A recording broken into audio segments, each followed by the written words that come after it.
Hey everyone, तो यहां पे दिख रहे हैं इफेक्ट्स ऑफ इलेक्ट्रिक करंट का रैपिड पीवाईक्यू सीरीज। सारे इंपॉर्टेंट टॉपिक जो एग्जाम में पूछे जाएंगे प्लस फुल पीवाईक्यू सॉल्यूशंस इस एक वीडियो के अंदर आपको मिल जाएगा। वीडियो अच्छा लगेगा लाइक करना, शेयर करना, सब्सक्राइब करना। चैनल को टारगेट रखते हैं 50,000 लाइक्स का।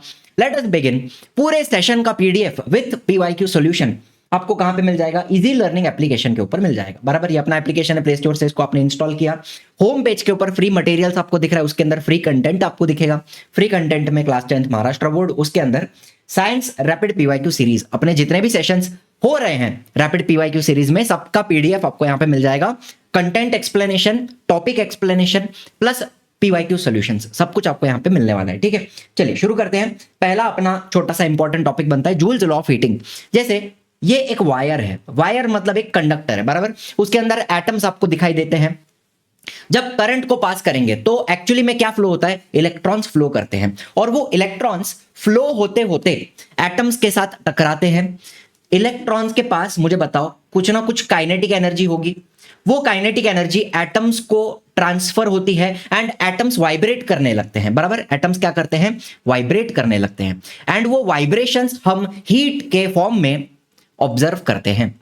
तो ये है हीटिंग इफेक्ट। जब करंट फ्लो करता है, इलेक्ट्रॉन्स फ्लो करते हैं, वो एटम्स के साथ टकराते हैं। इसी को हम रेजिस्टेंस भी बोलते हैं एक तरीके से, है ना। इलेक्ट्रॉन्स एटम के साथ टकरा रहे हैं, एटम्स वाइब्रेट कर रहे हैं, एंड क्या प्रोड्यूस हो रही है?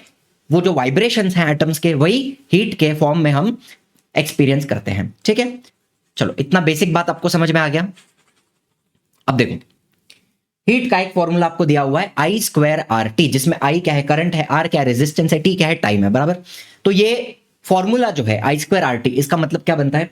Heat generated in a conductor is directly proportional to square of the current, I square. बराबर, हीट जो प्रोड्यूस होगी वो किसके ऊपर डिपेंड कर रही है? Square of the current, resistance of the conductor, and T मतलब time for which current is passed. जितने टाइम के लिए करंट पास करोगे उतनी ज्यादा हीट प्रोड्यूस यहां पर होने वाली है। ठीक है, अब ये हीटिंग इफेक्ट कहां कहां पर इस्तेमाल की जाएगी, उसके एप्लीकेशंस क्या है? जैसे ये आपको पानी गर्म करने का केटल दिख रहा है, वाटर हीटर है ना, ठंडी के समय में बाल्टी में पानी गर्म करते हैं ना, वाटर हीटर हो गया। फिर एक कुकर हो गया, एक बल्ब हो गया। इन सब चीजों के अंदर आपको हीटिंग इफेक्ट देखने मिलती है।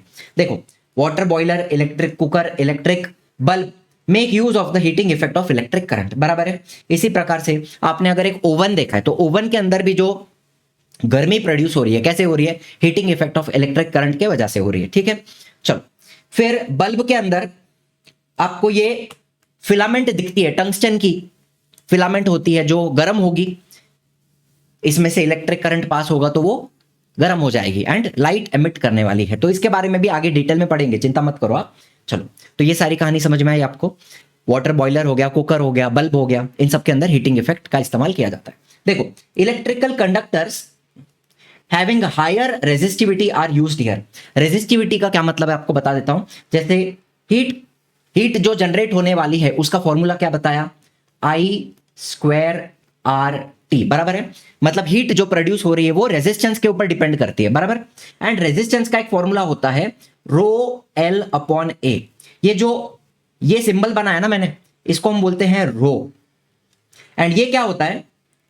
रो मतलब resistivity, it is a property of the material. जो मटेरियल का इस्तेमाल कर रहे हैं, जो मेटल का आप इस्तेमाल करते हो, उसकी प्रॉपर्टी होती है रेजिस्टिविटी। ठीक है, तो जितनी रेजिस्टिविटी ज्यादा होगी उतना रेजिस्टेंस ज्यादा होगा। तो ये रेजिस्टिविटी किसके ऊपर डिपेंड करती है? मटेरियल के ऊपर डिपेंड करती है। तो यहां पर हम कैसे कंडक्टर्स का इस्तेमाल करेंगे? हैविंग हायर रेजिस्टिविटी, तो रेजिस्टिविटी ज्यादा होगी, रेजिस्टेंस भी ज्यादा होगा, तो हीट भी ज्यादा प्रोड्यूस होगी। सिंपल बात आपको समझ में आई, कोरिलेशन आपको समझ में आ गया। चलो ठीक है,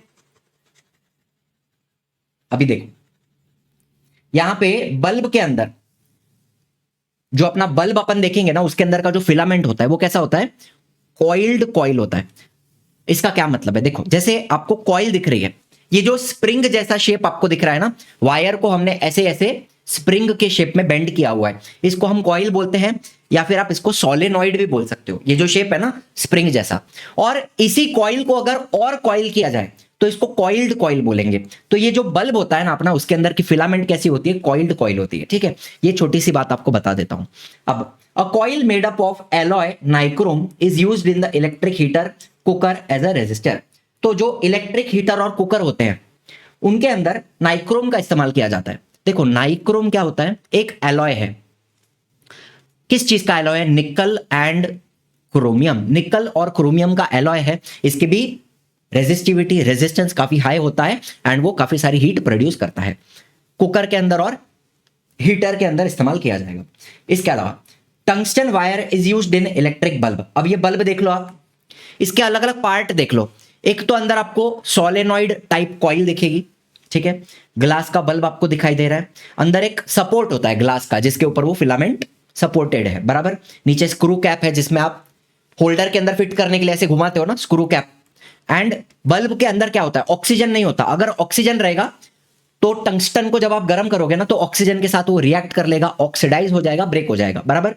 तो बल्ब के अंदर या तो वैक्यूम होता है, या तो नाइट्रोजन गैस भरा जाएगा, या तो कभी कभी आर्गन भी भरा जाता है, लेकिन इसके अंदर कभी भी ऑक्सीजन नहीं रहेगा। अगर ऑक्सीजन आया तो टंगस्टन ऑक्सीडाइज हो जाएगा, ब्रेक हो जाएगा। समझ में आ रही है मेरी बात? अब देखो, एक मिनट, ऐसा फुस फुस आवाज आएगा किधर किधर, डोंट वरी। यहां पर आपको मुझे बताओ, ये कॉइल है और उसको आगे और कॉइल किया, मतलब ये जो चीज है इसको मैं क्या बोल सकता हूं? कॉइल्ड कॉइल बोल सकता हूं। देखो ध्यान से जूम करके देख लो, कॉइल दिख रही है पीछे, उसको और ज्यादा हमने ट्विस्ट किया तो क्या बन गया? Coiled coil. तो ऐसी फिलामेंट आपके बल्ब के अंदर प्रेजेंट होती है। किस चीज की बनती है? टंगस्टन की बनती है। This wire gets heated. Wire को कितना ज्यादा हीट किया जाता है? अप्रोक्सीमेटली 3400 डिग्री सेल्सियस तक उसको हीट किया जाता है, ठीक है। And it will emit light. The hot wire also radiates heat to a certain extent. Bulb के कभी नजदीक जाओगे तो आपको गर्मी फील होती है, तो हीट भी रेडिएट होती है, हीट भी आपको फील होने वाली है उस बल्ब में से, ठीक है। एंड टंगस्टन का मेल्टिंग पॉइंट कितना होता है? 3422 डिग्री सेल्सियस। टंगस्टन का मेल्टिंग पॉइंट कितना है? 3422 डिग्री सेल्सियस। एंड इस फिलामेंट को कितना गर्म किया जाता है? 3400 तक गर्म किया जाता है, इसलिए टंगस्टन मेल्ट नहीं होता। याद रखना, बात समझ में आई? टंगस्टन का मेल्टिंग पॉइंट कितना है? 3422 डिग्री सेल्सियस, लेकिन यहां पर हम उसको कितना हीट कर रहे हैं? 3400 तक हीट कर रहे हैं, उससे ज्यादा हीट नहीं हो रहा है, इसलिए टंगस्टन यहां पे मेल्ट नहीं होता। टंगस्टन का मेल्टिंग पॉइंट बहुत ज्यादा है। समझ में आ गई बात? चलो अब मुझे बताओ, आपने काफी बार न्यूज में पढ़ा होगा ना कि शॉर्ट सर्किट की वजह से आग लग गई वगैरह, बिल्डिंग में आग लग गई, घर में आग लग गई, ऐसी सारी चीजें हम सुनते हैं। शॉर्ट सर्किट क्या होता है इसके ऊपर भी आगे हम चर्चा करेंगे 2 मिनट में, ठीक है। Sometimes if we switch on an equipment in our house the electrical fuse wire melt. कभी कभी ऐसा काफी बार होता है कि हमारे घर के अंदर जो अलग अलग इक्विपमेंट है, जैसे वॉशिंग मशीन है या रेफ्रिजरेटर है या ओवन है, उनके अंदर अगर कोई फॉल्ट आ गया, इक्विपमेंट के अंदर कोई गड़बड़ हो गई है, फॉल्ट हो गया, तो जब उस इक्विपमेंट को आप चालू करोगे तो घर का जो फ्यूज होता है ना, फ्यूज मेल्ट हो जाता है and electrical supply will shut down. ये सब कब होता है? फ्यूज वायर मेल्ट कब होगा? जब आपके इक्विपमेंट में कोई गड़बड़ है, वॉशिंग मशीन में, फ्रिज में, टीवी में, एयर कंडीशनर हो गया, रेफ्रिजरेटर हो गया, इन चीजों में कुछ गड़बड़ हो जाए तो फ्यूज वायर मेल्ट हो जाती है and electrical supply shut down हो जाता है। जैसे ये बटन अभी चालू किया फॉर एग्जांपल, देखो जैसे ही चालू किया फ्यूज का वायर मेल्ट हो गया। इस तरीके से फ्यूज होता है। ये जो वायर आपको दिख रही है, ठीक है, इक्विपमेंट में कुछ गड़बड़ होगी तो ये वायर जो है, फ्यूज वायर, वो मेल्ट हो जाएगी and electrical supply shut down हो जाता है, कट हो जाता है, ठीक है। अब डोमेस्टिक इलेक्ट्रिक सर्किट, मतलब आपके घर का जो इलेक्ट्रिक सर्किट है उसके अंदर क्या क्या होगा, फटाफट 2 मिनट में बता दूंगा आपको। चलो ये एक चीज आ गई, इलेक्ट्रिसिटी बोर्ड का फ्यूज। आपका बिल्डिंग है या घर है तो बाहर एक मीटर बॉक्स जैसा होता है, उसमें बहुत सारे फ्यूज वगैरह लगे होते हैं, ठीक है। तो ये आपका इलेक्ट्रिसिटी बोर्ड का फ्यूज बॉक्स बोलते हैं उसको, ठीक है। उसके आगे आता है इलेक्ट्रिसिटी मीटर। वही जो फ्यूज बॉक्स होता है ना, उसके अंदर काफी सारे मीटर भी लगे हुए रहते हैं और इसके अंदर रीडिंग दिखता है कि आपने घर में कितना इलेक्ट्रिसिटी यूज किया, उसका रीडिंग आपको ये मीटर के अंदर दिख जाएगा, ठीक है। उसके बाद एक वायर रेड कलर की आपको यहां पे दिखा रहा हूं, इसको बोलेंगे लाइव वायर या फिर इसको फेज वायर भी बोलते हैं, फेज वायर, ठीक है। लाइव वायर रेड कलर की दिख रही है एंड एक ब्लैक कलर की वायर यहां पे दिखा रहा हूं, इसको बोलेंगे न्यूट्रल वायर, ठीक है। Red is live, black is neutral. अब इसके आगे रहेगा घर का डिस्ट्रीब्यूशन बॉक्स। आपके घर के अंदर रिकॉर्डिंग चल रही है? हाँ चल रही है। घर के अंदर का एक डिस्ट्रीब्यूशन बॉक्स होता है जहां से सारे वायर्स आपके पंखे पंखे लाइट वाइट को जाते हैं, बराबर। ये डिस्ट्रीब्यूशन बॉक्स आ गया। चलो, लाइव वायर कनेक्ट हो गई, न्यूट्रल वायर कनेक्ट हो गई, एंड बाद में हम बात करेंगे छोटे छोटे सॉकेट्स की, जहां पे आप अलग अलग चीजें लगाते हो, जैसे आपने टीवी लगाया हुआ है या कंप्यूटर लगाया, लैपटॉप लगाया, चार्जर लगाया, कुछ भी लगाया, ठीक है। तो ये सॉकेट्स आ गए इस तरीके से, ठीक। 3 पिन सॉकेट बोलते हैं ना अपन। चलो, लाइव वायर कनेक्ट कर लिया सबको, एंड एक न्यूट्रल वायर भी कनेक्ट कर लिया सबको। देखो, एग्जाम में इतना सब आपको डायग्राम वगैरह पूछने वाले हैं क्या? इलेक्ट्रिसिटी का मीटर, डिस्ट्रीब्यूशन बॉक्स, ये सब एग्जाम में आता है नहीं आता है? आपको एग्जैक्टली कितना पढ़ना है, क्या समझ के जाना है, वो आपको बता रहा हूं। अब ये जो लाइव वायर है और जो न्यूट्रल वायर है, उनके बीच का पोटेंशियल डिफरेंस कितना है? 220 वोल्ट का पोटेंशियल डिफरेंस कितना है? 220 वोल्ट का, ठीक है। एक तीसरी वायर भी यहां पे लगती है। देखो, ये आपका 3 पिन सॉकेट है ना, एक खड्डे में लाइव वायर है, एक खड्डे में न्यूट्रल वायर है, तो तीसरा जो बड़ा वाला खड्डा होता है, वहां से कौन सी वायर कनेक्टेड होती है? Earth wire. इसको अर्थिंग वायर भी बोलते हैं, ग्रीन कलर की रहती है, ठीक है। इसको क्या बोलते हैं? अर्थिंग वायर या फिर अर्थ वायर। इसका क्या काम है, ये बहुत ही ज्यादा इंपॉर्टेंट है। ये जो अर्थ वायर है ना, इसको मैं 3 स्टार दूंगा, बहुत ही ज्यादा इंपॉर्टेंट है, एग्जाम में इसके ऊपर सवाल पूछते हैं। तो अर्थ वायर क्या करती है, आइए समझते हैं। चलो, ये क्या दिख रहा है आपको यहाँ पे? ये जो चीज दिख रही है, ये फ्यूज है, ठीक है। फ्यूज कब मेल्ट होगा वो भी आपको आगे बताऊंगा, डोंट वरी। चलो, ये लाइव वायर है,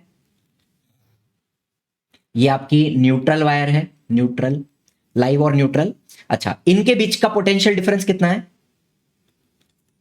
इन दोनों के बीच में 220 वोल्ट का पोटेंशियल डिफरेंस रहेगा। अच्छा, अभी ये आपके घर का ओवन हो गया, और ये ओवन की वायर है, प्लग है ओवन का, बराबर। एक आ गई आपकी रेड वाली वायर, ये लाइव वायर को कनेक्ट होगी। एक ब्लैक वाली वायर, ये न्यूट्रल वायर को कनेक्ट होगी। अच्छा, ओवन एक्चुअली क्या है? एक प्रकार का रेजिस्टेंस है ना। उसके अंदर हीट जनरेट होने वाली है, तो वो पूरा का पूरा ओवन क्या है? एक प्रकार का रेजिस्टेंस है। रेजिस्टेंस का सिंबल ऐसा रहता है, बराबर है, रेजिस्टेंस का सिंबल। चलो, अभी इमेजिन करो, इतना समझ में आ गया। और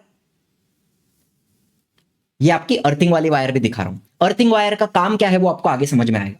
अब देखो, समझो, ये जो आपकी लाइव वायर है, उसके ऊपर का जो रबर का या प्लास्टिक का कोटिंग होता है, वो कोटिंग थोड़ा निकल गया, एंड वो लाइव वायर ओवन के डब्बे को टच कर रही है, तो थोड़ा करंट लीक होगा।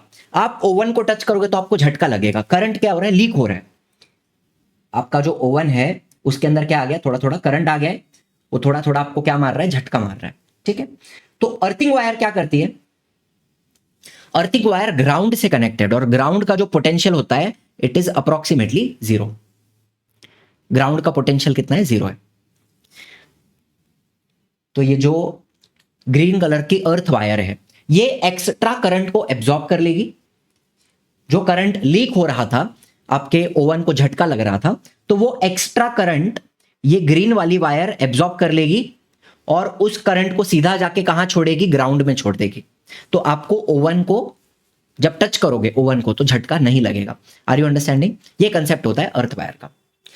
अर्थ वायर क्या करती है? आपको भी प्रोटेक्ट कर रही है, आपके अप्लायंस को भी प्रोटेक्ट कर रही है फ्रॉम शॉक। समझ में आ गई बात? ग्राउंड का पोटेंशियल अप्रोक्सीमेटली 0 है। लाइव और न्यूट्रल के बीच में कितना पोटेंशियल डिफरेंस है? 220 वोल्ट्स का। लाइव वायर, न्यूट्रल वायर समझ में आ गई, अर्थ वायर समझ में आ गई। चलो, due to any fault in the equipment, if the plastic coating, ध्यान से सुनना, if the plastic coating on the live and the neutral wire give away. अभी दूसरी बात कर रहा हूं, नया बात कर रहा हूं। अर्थ वायर का तो कंसेप्ट आपको मैंने बता दिया, जो करंट लीक हो रहा होगा उस करंट को वो ग्राउंड में जाके छोड़ देगी, बराबर। अब नई बात, ड्यू टू किसी, कभी कभी होता है ना, आपके घर में चूहा वगैरह आ गया, तो चूहा आपके फ्रिज में चला गया, फ्रिज के नीचे वायर वगैरह खा लिया, या वॉशिंग मशीन का वायर वगैरह खा लिया, तो लाइव और न्यूट्रल के ऊपर का जो प्लास्टिक का कोटिंग है वो निकल गया। एंड चलो, ये आपका बल्ब है, बल्ब जल रहा है, ठीक। अब वो चूहे ने लाइव वायर भी थोड़ा प्लास्टिक खा लिया, और जो न्यूट्रल वायर है उसका भी थोड़ा प्लास्टिक खा लिया, और ये दोनों वायर आपस में टच हो गई। लाइव और न्यूट्रल आपस में क्या हो गई? आपस में टच हो गई। तो अब मुझे बताओ, करंट जो है वो करंट ऐसे ऐसे आ रहा था, अब डायरेक्टली लाइव से न्यूट्रल में चला जाएगा, बल्ब में से पास ही नहीं करेगा। आपने यहां पे क्या किया?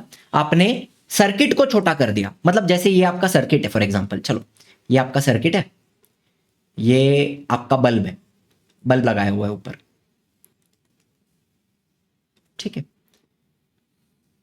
ये आपका सर्किट था, आपका करंट बल्ब में से फ्लो हो रहा था, लेकिन आपने अगर डायरेक्टली इसको और इसको ज्वाइंट कर दिया तो आपने सर्किट छोटा कर दिया, आपने सर्किट को क्या कर दिया, शॉर्ट कर दिया।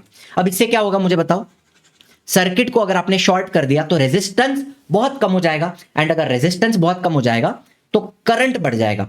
देखो करंट जो है it is inversely proportional to resistance, resistance कम करोगे तो करंट बढ़ेगा, और अपना हीट का फॉर्मूला क्या है, आई स्क्वायर आर टी। ठीक है, इसमें आर का भी योगदान है लेकिन करंट का स्क्वायर है। रेजिस्टेंस अगर कम हो गया, सर्किट को आपने शॉर्ट कर दिया, रेजिस्टेंस कम हो गया, करंट बढ़ गया, ये जो फॉर्मूला है ना इसके हिसाब से करंट बहुत ज्यादा बढ़ जाएगा, तो ये आई स्क्वायर की वैल्यू बहुत ज्यादा हो जाएगी एंड बहुत ज्यादा हीट प्रोड्यूस होगी, तो स्पार्किंग होगी, और स्पार्किंग की वजह से आग लग सकती है घर के अंदर, ये होता है शॉर्ट सर्किट। सिंपल कहानी है, रिवीजन है इसलिए थोड़ा फास्ट भी ले रहा हूं मैं, ठीक है, एकदम स्लो नहीं ले रहा हूं। ठीक है, high current can cause sparking and fire. देखो इफ एनी इनफ्लेमेबल मटेरियल, जलने वाला मटेरियल जो इजीली आग पकड़ सकता है, सच एज वुड है, लकड़ी है, कपड़ा है, प्लास्टिक है, exist around that place it can catch fire, आग लग सकती है इस तरीके से। ठीक है, जैसे ये देखो अब यहाँ पे जो प्लग है इसके अंदर शॉर्ट सर्किट हुआ due to whatever reason, तो सीधा वहां पे प्लास्टिक जलने लगा, आग लगने लगी, एंड धीरे धीरे वो आग फैलेगी, पूरे घर में लग जाएगी, तो इस तरीके से शॉर्ट सर्किट होता है। सर्किट आप छोटा कर दो, लाइव और न्यूट्रल आपस में ज्वाइंट कर दो, short circuit, simple to understand. अच्छा अभी देखो यहां पे शॉर्ट सर्किट को प्रिवेंट करना है।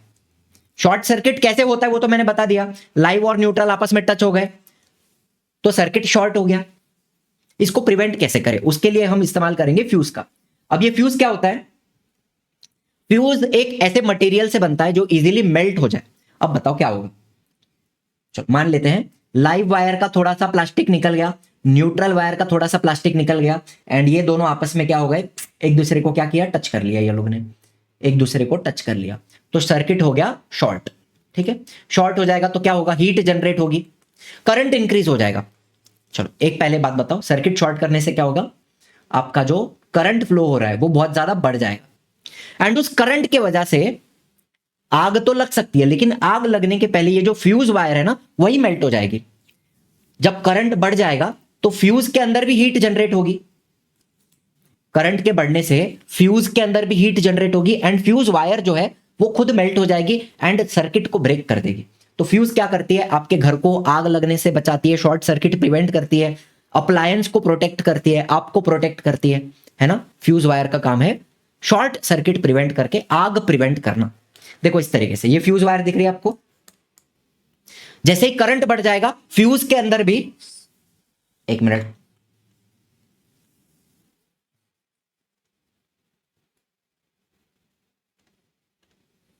अभी वापस देखो इसको जरा, एक मिनट,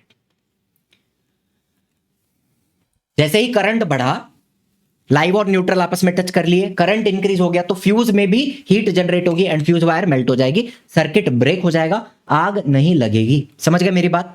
चलो, एज सुन as a high current flows in the circuit the fuse wire will melt and break the circuit and any mishap is avoided. Mishap मतलब क्या, एक्सीडेंट, कोई भी प्रकार का एक्सीडेंट अवॉइड हो जाएगा। समझ में आ गई। तो ग्राउंड वायर का काम क्या था, यहां पे लिख देता हूं, ग्राउंड वायर क्या करती है, it will absorb any leakage current, absorb leakage current. जो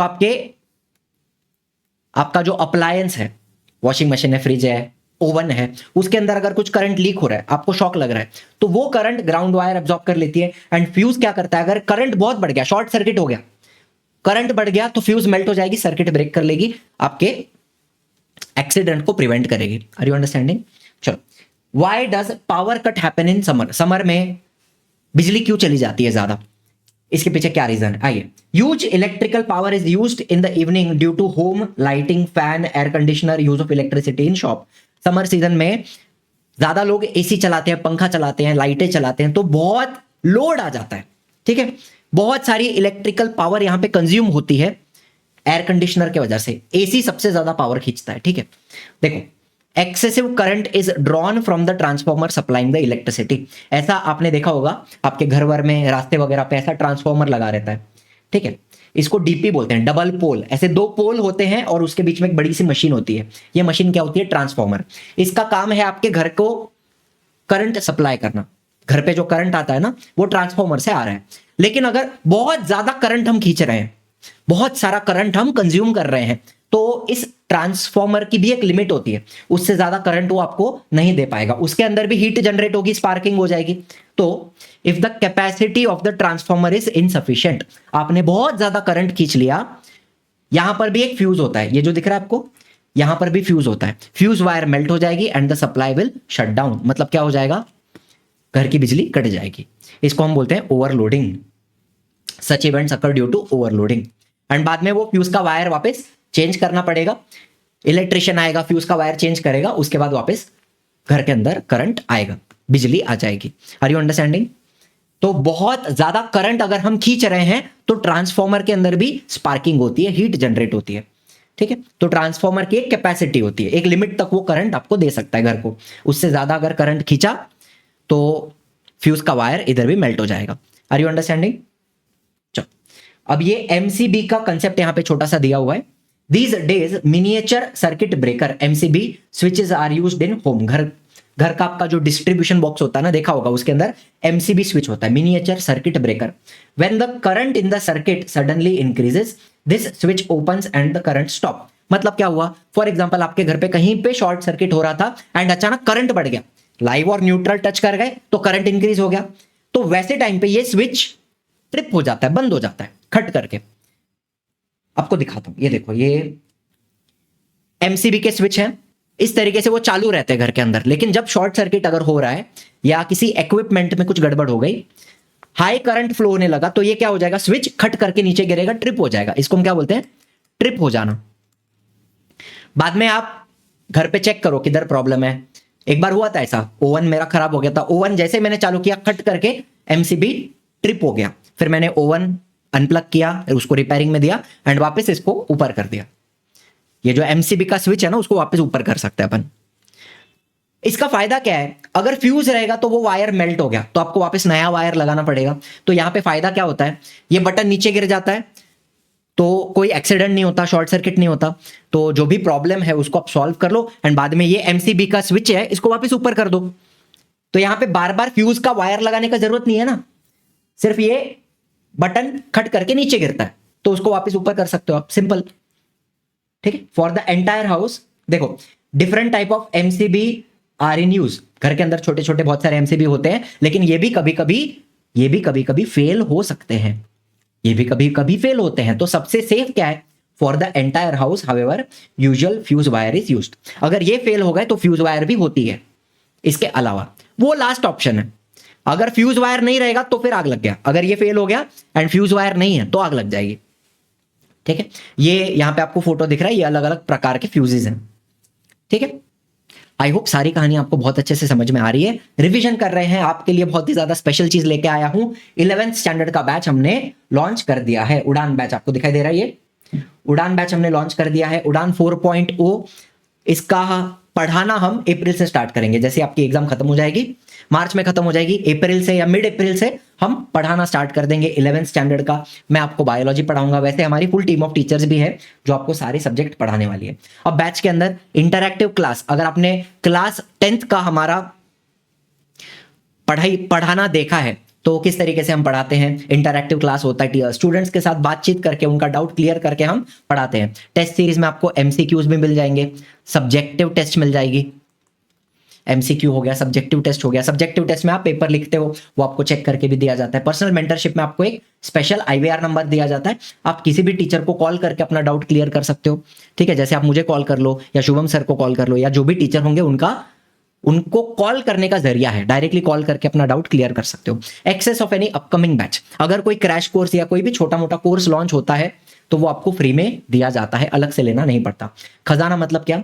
रिकॉर्डिंग मिल जाएंगी आपको पिछले साल की, उड़ान 3.0 की रिकॉर्डिंग्स मिल जाएंगी, जो नोट्स हमने दिए, जो स्टडी मटेरियल, इंपॉर्टेंट मटेरियल हमने जो कुछ भी दिया, वो सब कुछ आपको यहाँ पे खजाने के अंदर मिल जाता है। And live revision before exam, exam के पहले जूम के ऊपर डाउट सॉल्विंग रहेगा, रिवीजन रहेगा। तो ये सारी चीजें हम यहाँ पे बच्चों के लिए करते हैं। ठीक है, चलिए, तो कोई भी इंक्वायरी करनी है तो आप हमारे एजुकेशनल काउंसलर से बात कर सकते हैं। ये दोनों नंबर हैं, to call and inquire about the upcoming batch. Udaan batch के बारे में आप पूछ सकते हो हमारे एजुकेशनल काउंसलर से, पूरा गाइड करेंगे आपको। चलिए अगला टॉपिक क्या बनता है, magnetic field for a straight conductor. जैसे ये अपना कंडक्टर है, इसको नाम दे दिया AB, ठीक है। ये हमने यहाँ पे एक सेल लगा दिया और ये आपका स्विच हो गया, या प्लग की बोल सकते हो इसको आप, बैटरी और प्लग की। प्लग की आपने ऑन की, करंट फ्लो करना स्टार्ट करेगा, पॉजिटिव टू नेगेटिव जाएगा करंट, ठीक है, इस तरीके से। तो यहां पर मैग्नेटिक फील्ड कैसे प्रोड्यूस होती है, in the form of circles, concentric circles के फॉर्म में यहां पे मैग्नेटिक फील्ड प्रोड्यूस होने वाली है आपका जो वायर है, कंडक्टर है, उसके आसपास, ठीक है। अब magnetic field is produced around a straight current carrying conductor in the form of concentric circles. Circles में मैग्नेटिक फील्ड प्रोड्यूस होती है वायर के आसपास, ठीक है। चलो यहां पे आप देख सकते हो ये आपका करंट कैरिंग कंडक्टर हो गया, और आसपास हमने लोखंड का भूसा होता है ना, आयरन फाइलिंग्स, वो डाल दिया। और जैसे हमने उसको टैप किया, आपको दिख रहा है ये आयरन फाइलिंग्स भी ऐसे ऐसे ऐसे सर्कुलर फॉर्म में अरेंज हो गई हैं। तो इससे क्या पता चलता है मैग्नेटिक फील्ड कैसी है, in the form of concentric circles. और जितना आप वायर से दूर जाओगे उतना वो मैग्नेटिक फील्ड क्या होते जाएगा, वीक होते जाएगा। जितना आप वायर से दूर जाते हो उतना मैग्नेटिक फील्ड क्या होता है, वीक होता है। सबसे ज्यादा स्ट्रॉन्ग किधर रहेगा, एकदम वायर के नजदीक में, ठीक है। छोटा छोटा बात आपको बता रहा हूं, ठीक है। अगर ये मैग्नेटिक फील्ड बढ़ानी होगी तो क्या करोगे, करंट बढ़ाओगे। आप करंट इंक्रीज करोगे तो मैग्नेटिक फील्ड भी बढ़ जाएगी, ठीक है। Magnetic field is directly proportional to current. जितना करंट बढ़ाओगे उतनी मैग्नेटिक फील्ड स्ट्रांग हो जाएगी। चलो अब ये मैग्नेटिक फील्ड का डायरेक्शन कैसे पता करें, using right hand thumb rule. तो यहां पे मान लो आपने करंट कैरिंग कंडक्टर जो है, वायर है, उसको आपने अपने राइट हैंड में पकड़ा है इस तरीके से, और आपका थंब एकदम सीधा है, ठीक है। Thumb is showing the direction of current. Thumb क्या बताता है, करंट का डायरेक्शन बताता है। तो आपके जो फिंगर्स हैं, कर्ल्ड फिंगर्स, ऐसे जो फिंगर्स हम कर्ल करते हैं ना, the curled fingers are showing the direction of the magnetic field. तो आपकी जो मैग्नेटिक फील्ड है वो इस तरीके से कर्व हो रही है, इस डायरेक्शन में ऐसे आ रही है magnetic field. Are you understanding? Simple बता रहा हूं। थंब क्या बता रहा है, डायरेक्शन ऑफ द करंट। तो कर्ल्ड फिंगर्स क्या बताती है, direction of magnetic field. Magnetic field ऐसे ऐसे आ रही है, ऐसे ऐसे, यहां से स्टार्ट होके ऐसे जा रही है। समझ गए? ये आपको लर्न करना है, वेरी इंपॉर्टेंट कंसेप्ट। दूसरी बात, आपने कभी बार मैग्नेट देखा है? बार मैग्नेट बोलते हैं इसको, नॉर्थ साउथ पोल होते हैं उसके, ठीक है। Field lines emerge from the north pole and merge at the south pole. तो मैग्नेटिक फील्ड की जो लाइन होती है वो निकलती कहां से, नॉर्थ से, और जाती किधर है, साउथ में, इस तरीके से। Are you understanding? Magnetic field lines, magnetic field emerge from north pole and go into the south pole. South pole के अंदर जाते हैं। देखो यहां पे डायरेक्शन दिख रहा है, नॉर्थ से निकल रहा है, साउथ में जा रहा है। और मैग्नेट के अंदर मैग्नेटिक फील्ड का डायरेक्शन क्या रहेगा, देखो यहां पे, मैग्नेट के अंदर साउथ से नॉर्थ। तो एक लूप बन जाता है ना, बाहर नॉर्थ से साउथ, अंदर साउथ से नॉर्थ, एक लूप बन जाता है पूरा मैग्नेटिक फील्ड लाइन का। Inside the magnet, the direction of field line is from south pole to the north pole. So the field lines are closed continuous curves. ये जो field lines हैं वो ऐसे continuous curves हैं। Closed क्या लिखा हुआ है देखो, closed continuous curves। समझ में आ गई बात? Magnetic field is stronger at the pole. आपका जो नॉर्थ पोल है, साउथ पोल है, वहां पे मैग्नेटिक फील्ड कैसी है, स्ट्रॉन्ग है। The field lines do not cross each other. ये कभी भी एक दूसरे को इंटरसेक्ट नहीं करते। ये कुछ बेसिक बातें आपको मैंने मैग्नेटिक फील्ड लाइंस के बारे में बता दी। अच्छा, अभी सोलेनॉइड क्या होता है, ये जो स्प्रिंग जैसा ऐसा शेप बनाएंगे ना, इसको हम क्या बोलते हैं, सोलेनॉइड, बराबर। Magnetic field due to current in a solenoid, इसका डायग्राम एग्जाम में पूछते हैं, इसका डायग्राम एग्जाम में आएगा। When a copper wire is wound, wound मतलब क्या, घुमाया, in a chain of loop like a spring, spring की तरह उसको घुमाया, it is called as a solenoid. देखो ये कॉपर वायर है, उसको हमने वाउंड किया, वाइंड किया इन अ चेन ऑफ लूप्स, इस तरीके से, तो इसको बोलते हैं सोलेनॉइड। चलो इधर भी हमने एक बैटरी लगाया हुआ है, ये बैटरी है, और ये क्या है, प्लग की, ठीक है। प्लग की को ऑन करेंगे करंट पास हो रहा है positive to negative terminal and magnetic field produce हो रही है। तो यहां पे जो मैग्नेटिक फील्ड प्रोड्यूस होती है ना, it is just like a bar magnet. Bar magnet में किस तरीके से मैग्नेटिक फील्ड बनती है हमने अभी देखा ना, ये आपका बार मैग्नेट था, ये नॉर्थ पोल था, ये साउथ पोल था, तो यहां से निकल के यहां जा रहा है, यहां से निकल के यहां जा रहा है, कम ऑन यस और नो। तो उसी तरीके से मैग्नेटिक फील्ड यहां पर भी प्रोड्यूस होती है just like a bar magnet. देखो क्लोज्ड कंटिन्यूअस कर्व्स दिख रहे हैं आपको, जो फील्ड लाइंस है, magnetic field lines, they are closed continuous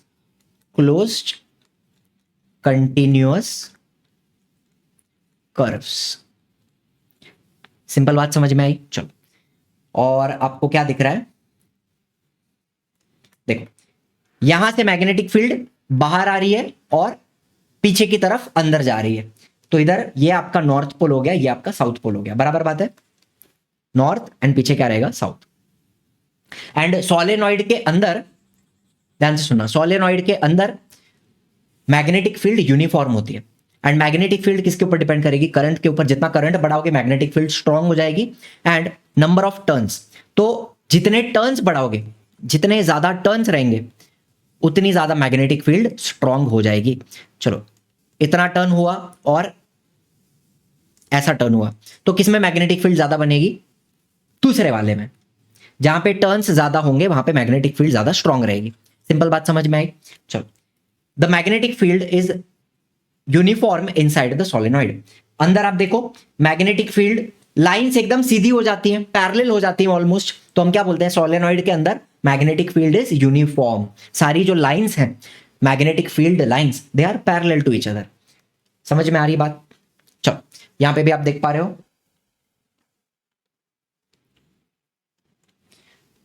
यहां पे आप देखोगे सेम, ये सोलेनॉइड बनाया हुआ है और लोखंड का भूसा, आयरन फाइलिंग्स को डाला है, टैप किया, तो अंदर आपको दिख रहा है ऑलमोस्ट सीधा सीधा लाइंस आपको दिख रहा है, थोड़ा टूटा फूटा है लेकिन सीधी सीधी लाइंस आपको दिखेंगी ऐसे।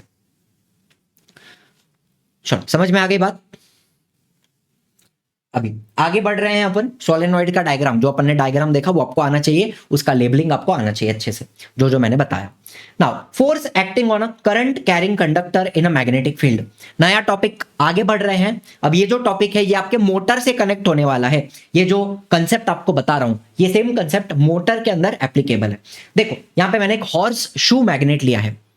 घोड़े की जो नाल होती है ना, हॉर्स शू, उसका शेप कैसा है, यू शेप का होता है ना, ऐसा होता है, ऐसा। तो इस मैग्नेट को क्या बोलते हैं, हॉर्स शू मैग्नेट। इसका भी नॉर्थ साउथ पोल आपको दिखाई दे रहा है। अच्छा, मैग्नेटिक फील्ड की डायरेक्शन क्या होती है, नॉर्थ से साउथ। तो यहां पे देखो मैग्नेटिक फील्ड कैसे जा रही है, नॉर्थ से साउथ जा रही है। चलो, अब इसके अंदर इस तरीके से मैंने वायर अरेंज की हुई है। ये आपकी बैटरी आ गई यहां पे, बैटरी, और ये आ गया प्लग की, स्विच आ गया आपका। स्विच ऑन किया आपने, चलो स्विच ऑन करेंगे, देखो इधर स्विच ऑन किया, करंट फ्लो होगा पॉजिटिव टू नेगेटिव, ठीक है। तो यहां पे पॉइंट ए से पॉइंट बी करंट कैसे जा रहा है, नीचे जा रहा है ना, point A to point B current नीचे के डायरेक्शन में जा रहा है।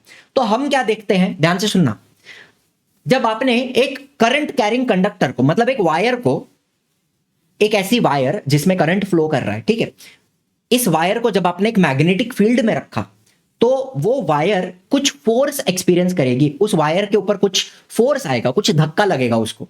Are you understanding? फिर से बता रहा हूं, एक करंट कैरिंग वायर है, एक वायर है जिसके अंदर करंट पास हो रहा है, उस वायर को आपने मैग्नेटिक फील्ड के अंदर रखा, तो वो वायर करंट फोर्स एक्सपीरियंस करेगी, उसको एक धक्का लगेगा।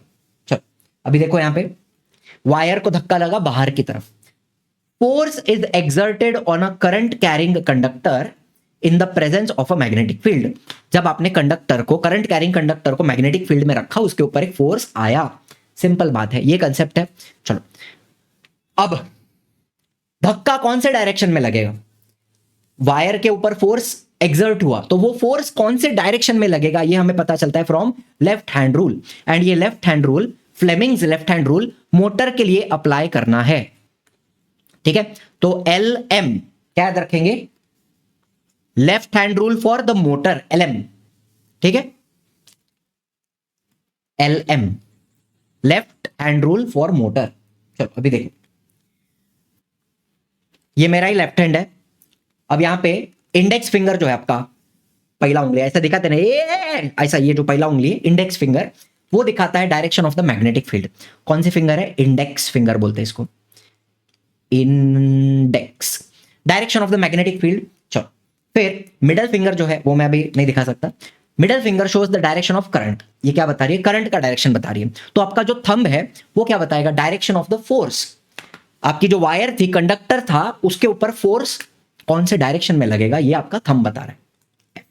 ठीक है, समझ में आया? रिवाइज कर रहे हैं ना, फटाफट करेंगे। चलो, तो इसको याद रखने का तरीका है एफ बी आई। एफ मतलब क्या? Force on the conductor, B is the magnetic field, magnetic field का सिंबल होता है B, and I is the current. तो अपन याद कैसे रखते हैं? अपन क्या बोलते हैं? F B I.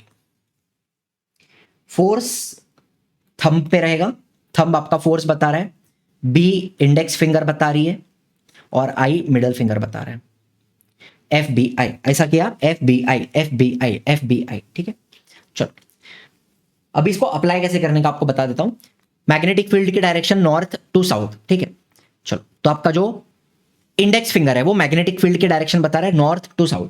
ठीक है, ये आपकी वायर आ गई, करंट कैरिंग कंडक्टर, करंट ऊपर की तरफ जा रहा है, तो मिडल फिंगर क्या बता रहा है? करंट का डायरेक्शन बता रहा है। तो फोर्स कौन से डायरेक्शन में लगेगा? लेफ्ट डायरेक्शन में लगेगा। अपना वायर जो है वो अंदर की तरफ हिल जाएगा, उसके ऊपर एक फोर्स आएगा in the left direction. Are you understanding? इस तरीके से ये कंसेप्ट अप्लाई होता है। अब चैप्टर के सारे न्यूमेरिकल्स इस एक छोटे से वीडियो के अंदर पढ़ाए गए हैं। वैसे न्यूमेरिकल्स पीवाईक्यू में एक हार्डली 2 बार पूछा गया है, तो न्यूमेरिकल्स यहां पे कवर नहीं कर रहे हैं। आपको अगर पढ़ने हैं तो link in the description, link in description, वहां से आप न्यूमेरिकल सारे कर सकते हो। इसके अलावा मोटर का जो पूरा कंसेप्ट है, मोटर की ज्यादातर वर्किंग 1-2 बार पूछी है, लेकिन मैं तो रेकमेंड करूंगा कि मोटर आप पूरा ही अच्छे से करके जाओ। इंपॉर्टेंट टॉपिक है, उसके ऊपर किसी भी तरीके से सवाल पूछ सकते हैं, डायग्राम पूछा जा सकता है, वर्किंग पूछी जा सकती है। तो मोटर आपको पूरी तरह करना है। इसका भी लिंक आपको, लिंक इन डिस्क्रिप्शन। 20-25 मिनट का वीडियो है, पूरा मोटर आपको डिटेल में पढ़ाया हुआ है, एकदम अच्छे से प्यार से डिटेल में आप मोटर यहां से पढ़ सकते हो। Link in the description. चलो गैल्वेनोमीटर की बात करेंगे। गैल्वेनोमीटर एक छोटा सा डिवाइस होता है। It is a very sensitive device which works on the same principle as that of electric motor. तो मोटर में भी क्या होता है? कॉइल घूमती है ना, मोटर के अंदर एक कॉइल होती है जो घूमती है, तो वैसे ही इस गैल्वेनोमीटर के अंदर भी एक छोटी सी कॉइल होती है जो घूमती है। It is a very sensitive device. थोड़ा सा भी करंट आप पास करोगे ना तो उसमें आपको डिफ्लेक्शन दिखेगा, सेंसिटिव है, एकदम छोटे छोटे करंट्स भी वो मेजर कर सकता है। We can make some electrical measurements with it. ये आइडेंटिफिकेशन के लिए पूछते हैं। ये डायग्राम एग्जाम में दिया रहेगा, ये डायग्राम एग्जाम में आएगा एंड आपको पूछेंगे आइडेंटिफाई करो कि ये किस चीज का डायग्राम है एंड उसका एक यूज लिखो। तो आप क्या लिखोगे? It is a galvanometer, it is a sensitive device which works on the same principle as that of electric motor. We can make some छोटा छोटा इलेक्ट्रिकल मेजरमेंट विथ इट। इतना आपको लिखना है गैल्वेनोमीटर के बारे में, बस। चलो एसी डीसी की बात कर लेंगे फटाफट। इसके ऊपर भी डिस्टिंग्विश बिटवीन आता है for 2 marks, AC versus DC. तो पहले डायरेक्ट करंट की बात करूंगा यहां पे। चलो देखो, ये आपका वायर है या कंडक्टर है, करंट कैरिंग कंडक्टर। उसके अंदर आप देख रहे हो इलेक्ट्रॉन्स एक ही डायरेक्शन में फ्लो कर रहे हैं। यहां पे इलेक्ट्रॉन्स की डायरेक्शन चेंज हो रही है? नहीं। करंट की डायरेक्शन चेंज हो रही है? नहीं। एक ही डायरेक्शन में फ्लो हो रहा है। वैसे मेरे को मालूम है इलेक्ट्रॉन्स नेगेटिव टू पॉजिटिव जाता है एंड कन्वेंशनल करंट की डायरेक्शन पॉजिटिव टू नेगेटिव होती है, लेकिन ठीक है, अभी इधर रिवीजन के लिए वो सब करने की जरूरत नहीं है। आप इतना ही समझो, करंट का डायरेक्शन चेंज नहीं हो रहा। Here the current is flowing in only one direction in the conductor. Current एक ही डायरेक्शन में फ्लो कर रहा है, such a current is called as direct current. Simple, current एक ही डायरेक्शन में फ्लो कर रहा है, इसको डायरेक्ट करंट बोलते हैं। अब डायरेक्ट करंट क्या क्या हो सकता है? देखो यहां पे मैं ग्राफ बता रहा हूं, ये आपकी वाई एक्सिस, ये एक्स एक्सिस, ठीक है। तो करंट आपको वाई एक्सिस पे दिखा रहा हूं और टाइम आपको एक्स एक्सिस पे दिखा रहा हूं। तो समय के साथ करंट बढ़ सकता है, करंट का वैल्यू बढ़ सकता है, वो स्टेबल रह सकता है या वो डिक्रीज भी हो सकता है, लेकिन इसकी डायरेक्शन चेंज नहीं हो रही है, वो आगे ही जा रहा है ना। उसकी वैल्यू बढ़ी, स्टेबल हुई, कम हुई, और कुछ हुआ क्या? नहीं। But it is not oscillatory. Oscillatory मतलब उसकी डायरेक्शन चेंज नहीं हो रही है। अब अल्टरनेटिंग करंट आपको बताता हूं। अल्टरनेटिंग करंट में करंट आगे गया पीछे आया, देखो ध्यान से, आगे जा रहा है पीछे आ रहा है, आगे जा रहा है पीछे आ रहा है, आगे जा रहा है पीछे आ रहा है, इसको क्या बोलते हैं? Alternating current. Current that changes in magnitude and direction. Magnitude मतलब उसकी वैल्यू भी चेंज होती है, कैसे चेंज होती है वो आपको बताऊंगा, उसका मैग्नीट्यूड और उसकी डायरेक्शन चेंज हो रही है, such current is called alternating current after equal interval of time. इसका क्या मतलब होता है वो भी अपन आगे देखेंगे, ठीक है? मतलब आगे पीछे आगे पीछे आगे पीछे हो रहा है इक्वल इंटरवल ऑफ टाइम में, ऐसा नहीं कि आगे गया फिर रुक गया फिर थोड़ी देर बाद पीछे आया, नहीं, टक टक टक टक टक टक टक टक टक टक टक टक इक्वल इंटरवल ऑफ टाइम में ऑसिलेट करता है, वो आगे पीछे होता है, इसको अल्टरनेटिंग करंट बोलते हैं, ठीक? अब इसका ग्राफ आपके टेक्स्ट बुक में कैसा दिया है, वापस यहां पे एक वाई एक्सिस दिखा रहा हूं जिसके ऊपर आपको करंट दिख रहा है, लेकिन करंट का यहां पे वैल्यू, करंट की वैल्यू आपको प्लस में भी दिख रही है और माइनस में भी दिखाई दे रही है, और एक्स एक्सिस पे आपका टाइम दिख रहा है। चलो, अगर आपका करंट एक ही डायरेक्शन में इस तरीके से जा रहा है तो ये आपका डायरेक्ट करंट है, ये क्या है? डायरेक्ट करंट, बिल्कुल सीधा सीधा जा रहा है, ठीक है? डायरेक्ट करंट जीरो से बढ़ भी सकता है, स्टेबल रह सकता है और डिक्रीज भी हो सकता है, लेकिन उसकी वैल्यू नेगेटिव में नहीं जाती। डायरेक्ट करंट की वैल्यू नेगेटिव में क्यों नहीं जाती? बिकॉज उसका डायरेक्शन चेंज नहीं होता, वो पीछे नहीं जा रहा है, ठीक है? अल्टरनेटिंग करंट आगे जाता है फिर वापस पीछे भी जाता है। तो अल्टरनेटिंग करंट में क्या होगा, देखो, ये डायरेक्ट करंट की बात की मैंने। अच्छा, अभी अल्टरनेट करंट में क्या होगा? Alternating current is oscillatory. Oscillatory मतलब वो आगे जा रहा है पीछे आ रहा है, उसकी वैल्यू प्लस में भी जा रही है फिर वापस माइनस में भी जा रही है, जब वो पीछे जाता है तो उसकी वैल्यू माइनस में जा रही है। It increases to a maximum, मतलब 0 से 1 हुआ, then it will reduce to 0, 0 से 1 हुआ वापस 0 हुआ, अब 0 से वापस माइनस में जाएगा, वो पीछे जा रहा है ना। It will increase to maximum in the other direction, मतलब नेगेटिव में -1 हो गया, वापस उधर से वो 0 आएगा and again it will reduce to 0। तो इस तरीके से जो करंट चल रहा है, आगे जा रहा है पीछे आ रहा है, प्लस में जा रहा है फिर वापस नेगेटिव में जा रहा है, प्लस में जा रहा है माइनस में जा रहा है, प्लस में जा रहा है माइनस में जा रहा है, दिस इज अल्टरनेटिंग करंट, ठीक है? इस तरीके से चल रहा है, समझ में आई बात? Oscillation occurs in sinusoidal manner. तो ये जो वेव होती है ना ऐसी वाली, इसको सिनुसॉइडल या फिर सिनुसॉइडल भी बोलते हैं, या फिर इसको आप साइन वेव बोल सकते हो, ठीक है? तो ऑसिलेशन सिनुसॉइडल मैनर में हो रहा है, मतलब ऐसे जो वेव होती है ना, साइन वेव बोलते हैं इसको, ट्रांसवर्स वेव। चलो, कहानी समझ में आई है? नाउ इन इंडिया में क्या हो रहा है? In the power station generating electricity, 1 cycle changes in 1/50 second. मतलब ये आपका ग्राफ था, तो ये एक साइकिल हुई, ये कितना साइकिल हुआ? एक साइकिल हुआ। एक साइकिल को होने के लिए 1/50, एक साइकिल को होने के लिए 1/50 सेकेंड लगेंगे, जिसका मतलब क्या है कि 50 साइकिल्स पर सेकेंड, एक सेकेंड में ऐसी 50 साइकिल हो जाती है। समझ में आई बात? चलो, नहीं समझा तो भी छोड़ो, इतना ही समझ लो कि एक सेकंड में ऐसी 50 साइकिल हो जाती हैं। एक साइकिल कितनी थी? ऊपर से लेके नीचे, ये एक साइकिल है, ऐसी एक सेकंड में 50 साइकिल हो जाती हैं। तो हम क्या बोलते हैं? Frequency is 50 hertz. 50 हर्ट्ज, इसको हम बोलेंगे फ्रीक्वेंसी। एक सेकंड में 50 साइकिल, मतलब फ्रीक्वेंसी कितनी है? 50 हर्ट्ज। 50 बार वो आगे पीछे जा रहा है। समझ में आ गई बात? When the electric power is transmitted over a long distance, ये छोटी सी बात यहां पे बता दूंगा कि पावर प्लांट से करंट प्रोड्यूस होता है, थर्मल पावर प्लांट हो गया, न्यूक्लियर पावर प्लांट हो गया, है ना, हाइड्रो इलेक्ट्रिक पावर प्लांट, जहां कहीं पे भी करंट प्रोड्यूस हो रहा है वहां से वो करंट आपके घर तक आना चाहिए। तो हम हमेशा अल्टरनेटिंग करंट का इस्तेमाल करते हैं। लॉन्ग डिस्टेंस ट्रांसमिशन करना, मतलब 50 किलोमीटर दूर से मेरे घर पे करंट आ रहा है, बराबर, तो हम अल्टरनेटिंग करंट का इस्तेमाल करेंगे। When the electric power is transmitted over a long distance, it is beneficial to have it in AC form as it results into minimum power loss during transmission. तो जब ट्रांसमिशन हो रहा है 50 kilometre दूर से करंट मेरे घर पे आ रहा है, तो मिनिमम पावर लॉस होगा, पावर लॉस मिनिमम होगा बिकॉज ऑफ एसी। अगर आप डायरेक्ट करंट भेजोगे तो पावर लॉस बहुत ज्यादा होता है, यहां पे पावर लॉस कम होता है, इसलिए अल्टरनेटिंग करंट का इस्तेमाल करते हैं लॉन्ग डिस्टेंस ट्रांसमिशन करने के लिए। ठीक है, पावर प्लांट से करंट आपके घर पे आना चाहिए। एंड एक छोटी सी बात बताऊंगा, यहां पे करंट आगे पीछे जाता है, इलेक्ट्रॉन आगे जा रहे पीछे जा रहे आगे जा रहे पीछे जा रहे, करेक्ट। तो पावर प्लांट का जो इलेक्ट्रॉन है वो आपके घर पे नहीं आता, पूरी जो वायर होती है उसके अंदर सिर्फ इलेक्ट्रॉन ऐसे ऐसे आगे पीछे होते हैं।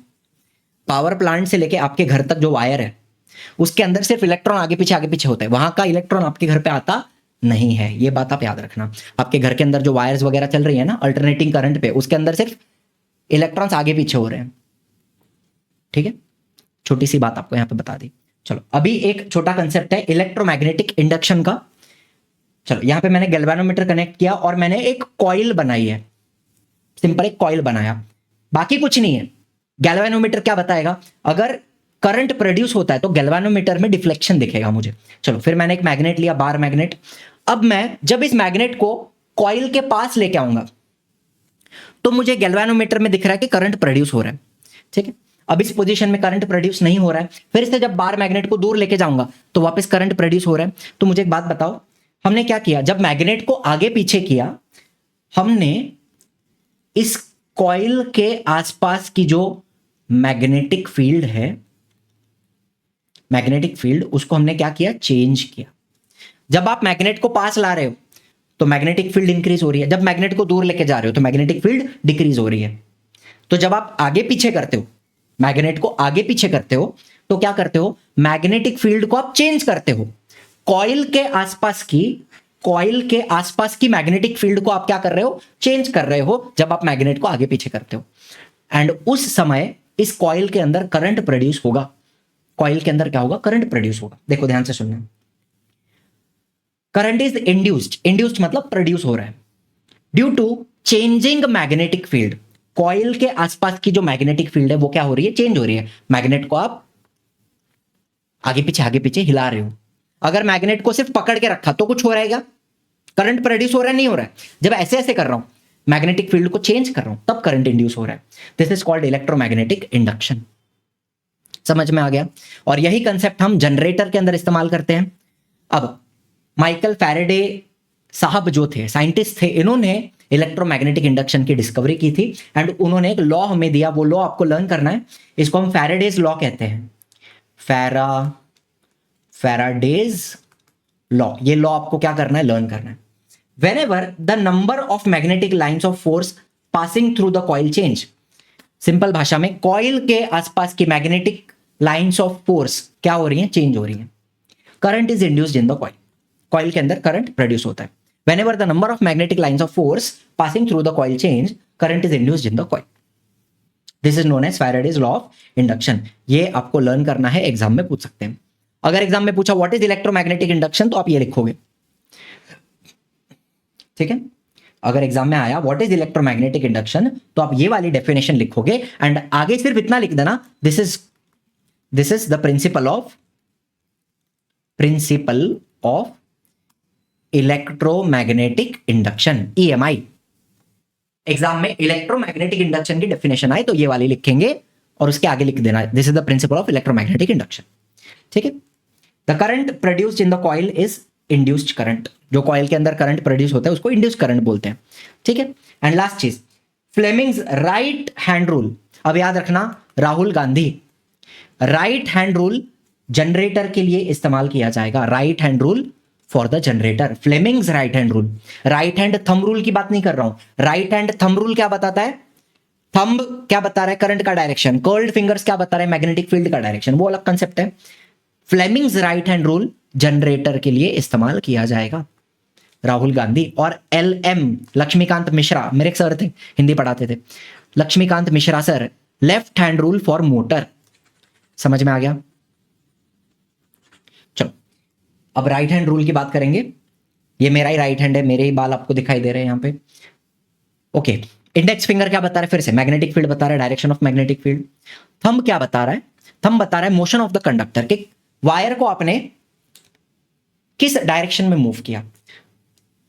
यहां पे शायद थोड़ा कंफ्यूजन हो सकता है, तो आपको बता दूं, हम ज्यादातर क्या करते हैं, मैग्नेट्स को स्टेबल रखते हैं, मैग्नेट्स को हम नहीं हिलाते। हम मैग्नेट एक जगह पे रखा हुआ है, हम वायर को हिला रहे हैं।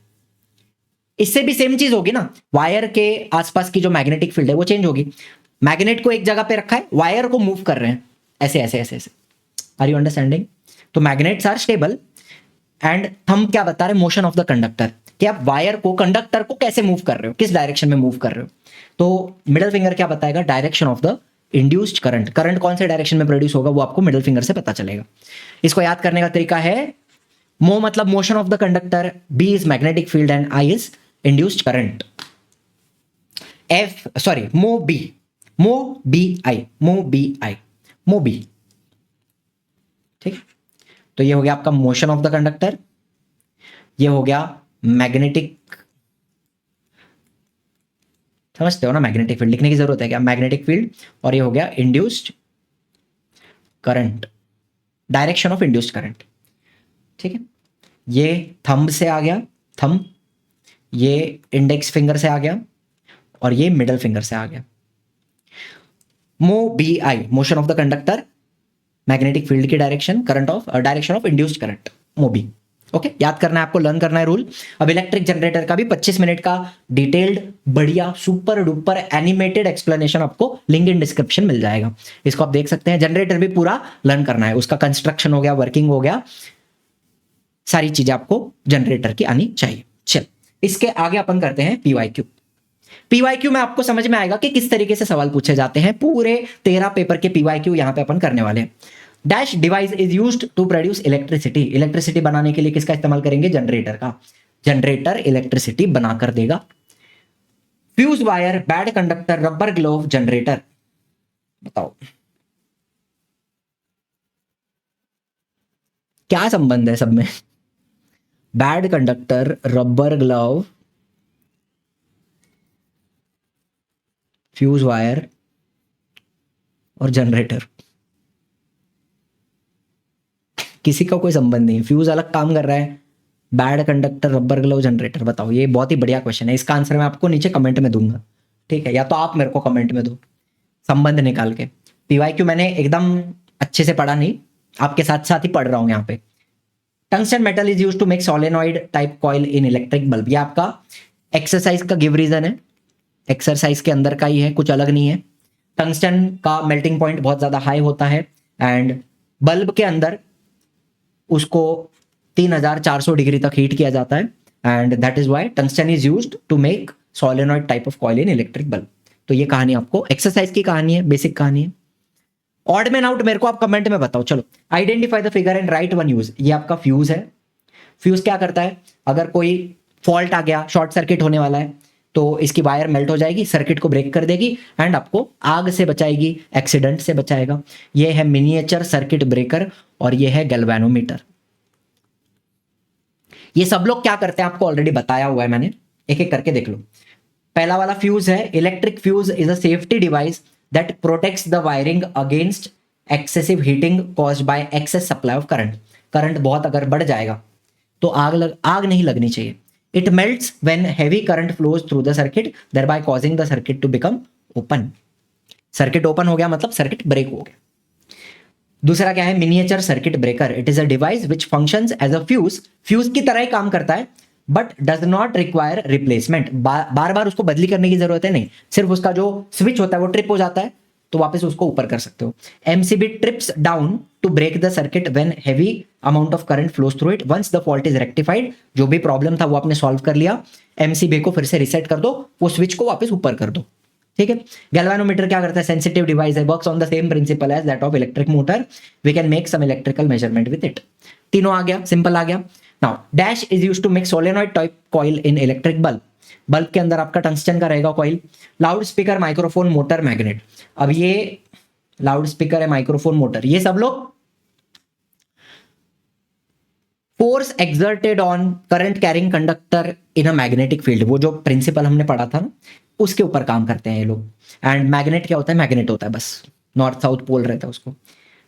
तो यहां पे ऑड मैन आउट है मैग्नेट, बाकी सारे उस प्रिंसिपल पे काम करते हैं। Force exerted on a current carrying conductor placed in a magnetic field. For electrical power transmission copper aluminium wire is used, because उनका रेजिस्टेंस बहुत कम होता है। कॉपर और एल्यूमिनियम का रेजिस्टेंस कम है तो वो इजीली करंट को पास करते हैं, इसलिए ट्रांसमिशन मतलब क्या, आपके घर पे जो बिजली आती है ना उसके लिए कॉपर और एल्यूमिनियम वायर का इस्तेमाल किया जाता है। इसका आपको आंसर भी पीछे दे दूंगा। Name the following diagram and explain the concept. अभी मुझे बताओ, ये आपका राइट हैंड रूल है और ये लेफ्ट हैंड रूल है, बराबर। ये राइट हैंड रूल किसके लिए रहेगा, जनरेटर के लिए। इधर चाहिए तो आप बता सकते हो मो बी आई, बराबर, मो बी हो गया, और ये हो गया F, force on the conductor, magnetic field and current, F B I, ठीक है। लेफ्ट हैंड रूल किसके लिए है, मोटर के लिए। चलो, copper aluminum are good conductor of electricity. Copper and aluminum have large number of free electron and are highly ductile metals. They have less resistivity due to which these metals have high conductivity. ठीक है, resistivity कम है, conductivity ज्यादा है, hence connecting wires in the electric circuit are generally made of copper and aluminum. अच्छा, फिर से एक बार उस ऑड मैन आउट के पास जाते हैं। मुझे बताओ, रबर ग्लव ये भी इंसुलेटर है, बैड कंडक्टर है, बैड कंडक्टर भी बैड कंडक्टर है।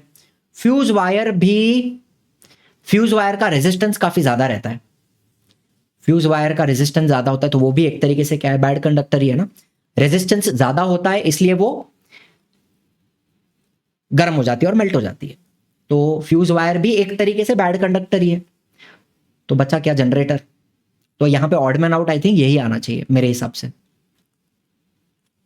बाकी सारे बैड कंडक्टर है, रबर ग्लव्स भी बैड कंडक्टर, फ्यूज वायर, कोई नहीं, ऑड मैन आउट यहाँ पे जनरेटर आना चाहिए मेरे हिसाब से। चलो, फिर ये आंसर हो गया आपका, ये हो गया, ये हो गया। Unit of electric power, power का यूनिट है तुम्हारा वॉट, ठीक है। Name two appliances which work on the principle of magnetic effect of electric current. Magnetic effect के ऊपर कौन कौन काम कर लेगा, मोटर काम कर लेगा, मोटर हो गया। फिर इलेक्ट्रिक बेल हो गया, यहां पे आंसर दिया क्या, नहीं दिया, electric bell, magnetic effect of electric current, ठीक है। और कुछ नहीं। Observe the following diagram and answer the questions. अब ये किस चीज का है, ये जनरेटर है। कौन सा जनरेटर है, अल्टरनेटिंग करंट प्रोड्यूस करने वाला generator, AC generator, electric generator. Identify the about diagram. आप इधर क्या लिखो, इलेक्ट्रिक जनरेटर लिखो, जनरेटर, और उसके ब्रैकेट में आगे एसी भी लिख दो, तो पता चले कि कौन सा करंट बना रहा है, अल्टरनेटिंग करंट बना रहा है। Write the principle on which the above appliance work. अभी प्रिंसिपल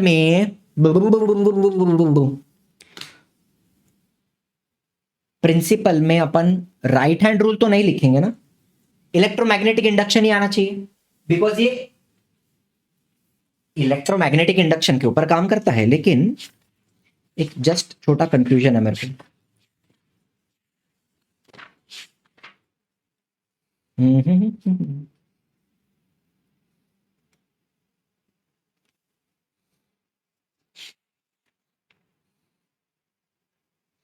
इलेक्ट्रोमैग्नेटिक इंडक्शन,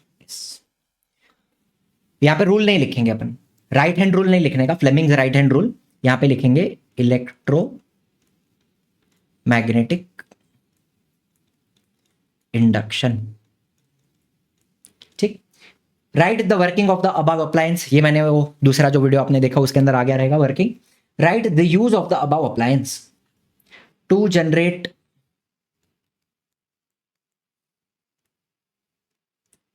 इलेक्ट्रिसिटी,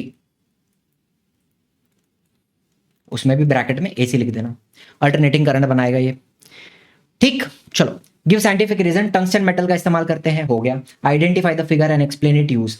अब ये जो फिगर है ये किस चीज का पता है, यहां पे देखो, आपको लगेगा ये मोटर जैसा, लेकिन ये मोटर नहीं है, ये है डीसी जनरेटर। इसका भी एक्सप्लेनेशन अपन ने वो वीडियो में लिया हुआ है, ठीक है। डीसी जनरेटर में ये क्या लगा हुआ है, एमीटर लगा हुआ है, एमीटर। एमीटर कैसा होता है, गैल्वेनोमीटर जैसा ही होता है, ये भी क्या करता है, करंट को डिटेक्ट करता है। एमीटर का काम क्या है, करंट को डिटेक्ट करना। तो ये डीसी जनरेटर है। The figure represents a DC generator, it is a device that generates electricity bye rotating it's coil in a magnetic field, ठीक है। मुझे बताओ, यहां पे भी आपको दो मैग्नेट दिख रहे हैं, नॉर्थ साउथ दो मैग्नेट रहेंगे, और उन दोनों मैग्नेट के बीच में कॉइल को रोटेट किया जाता है। तो फिर वो कॉइल में से पास होने वाली जो मैग्नेटिक फील्ड लाइंस हैं वो चेंज होंगी, and thus it will convert mechanical energy into DC electrical energy. आपने कभी साइकिल में लगाते डायनामो लगाते सुना है आपने? डायनामो, अगर किसी बच्चे ने सुना है तो मुझे कमेंट में बताना। साइकिल में लगाते हैं टायर के ऊपर, और बाद में जैसे साइकिल आप चलाओगे तो वहां से इलेक्ट्रिसिटी प्रोड्यूस होती है, और आगे एक छोटा हेडलाइट जैसा लगा सकते हो, एलईडी बल्ब लगा सकते हो जो जलेगा। तो डायनामो के अंदर क्या होता है, यही होता है, डीसी जनरेटर होता है छोटा। चलो, what is a solenoid? Draw need. Solenoid क्या है पहले उसका डेफिनेशन आप लिख देना यहाँ पे कि copper coil is bound in a spring like loop. क्या था वो डेफिनेशन, किधर गया, एक मिनट देखो इधर क्या लिखा है। हाँ, when a copper wire is wound in a chain of loops, it is called a solenoid. Copper wire is wound in a chain of loops like a spring, it is called a solenoid. तो ये definition हो गई आपकी यहाँ पे। उसके बाद उसका नीट लेबल डायग्राम ये आपका आ गया। आपको चाहिए तो इधर इसको प्लग की बोल दो, प्लग की, और इसको यहाँ पे बैटरी बोल दो, ठीक है। फिर ये आपका सोलेनॉइड है और मैग्नेटिक लाइन्स ऑफ फोर्स है। That's it. North south pole दिखा दो, बाकी कुछ भी नहीं है डायग्राम के अंदर। ऐसा आपको सिर्फ ऐसा ऐसा ऐसा करना है। ऐसा करके इधर आपने क्या किया, positive negative positive negative positive negative, फिर यहाँ पे आपने एक प्लग की लगाया।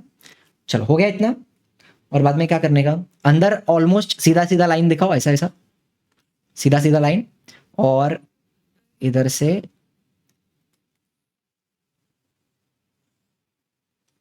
ऐसा लाइन दिखा दो।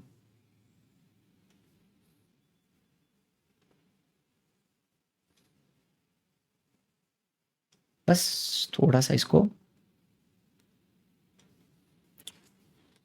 इतना भी बेसिक बनाया तो समझ में आता है। नॉर्थ पोल बन रहा है, इधर साउथ पोल बन रहा है, डायरेक्शन बता देना, ऐसे ऐसे ऐसे और ऐसे।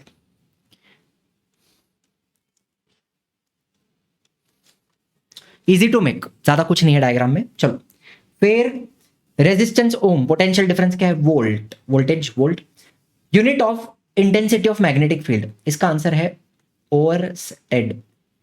छोटा सा डायग्राम है, छोटा सा डब्बा है डू यू नो का, या फिर इंट्रोडक्शन टू साइंटिस्ट करके एक डब्बा है, माइकल ओरस्टेड। तो उनके नाम के ऊपर, उनके सरनेम के ऊपर पेज नंबर बता देता हूं आपको, समझ में आ जाएगा किधर से पूछा है ये। देखो ये आपको मिलेगा, sorry not Michael, Hans Christian Oersted, page number 52 के ऊपर इंट्रोडक्शन टू साइंटिस्ट है। तो वहां पे the unit of intensity of magnetic field is oersted. इतना ही। इलेक्ट्रोमैग्नेटिज्म समझने में, magnetic effect of electric current समझने में उनका बहुत ही ज्यादा योगदान रहा था, Hans Christian Oersted. Now tungsten metal used to make solenoid coil, ये हो चुका। What is electric power, derive the unit of electric power from the given equation. ये इतना ज्यादा दिखता, कुछ अजीब दिखता है, लेकिन इतना सिंपल है ना। पावर की एक फॉर्मूला आपने पढ़ी है, P is equal to V I, V बराबर। अभी वोल्ट, वी मतलब क्या, volt, volt into ampere, 1 volt into 1 ampere. देखो इधर तक कुछ भी नहीं हुआ है, वी के जगह वोल्ट लिखा, उसको बाद में 1 वोल्ट इंटू 1 एम्पियर लिखा, फिर 1 joule upon coulomb, 1 coulomb upon second दिया है, सिर्फ आपको कूलम कूलम काटना है। तो 1 joule upon 1 second is equal to watt, इतना ही है। Joule per second is equal to watt, इतना ही है। ये 3 मार्क के लिए पूछा था, सोच सकते हो आप, है कुछ भी नहीं। Device used for producing current, current बनाने के लिए जनरेटर लग गया। ऑड मैन आउट में कौन है यहाँ पे, ये 3 आपके मैग्नेटिक इफेक्ट पे चलते हैं, force exerted on a current carrying conductor in a magnetic field, और यहाँ पे मैग्नेट आपका ऑड मैन आउट है। For electric power transmission copper aluminium, ये हो गया, ये भी हो गया। ये आपका फ्यूज है, फ्यूज, फिर ये एमसीबी है, वो गैल्वेनोमीटर है। चलो इलेक्ट्रिक करंट का एम्पियर, आइडेंटिफाई द लॉ। अभी ये क्या है, राइट हैंड थंब रूल, ये आपका राइट हैंड थंब रूल है।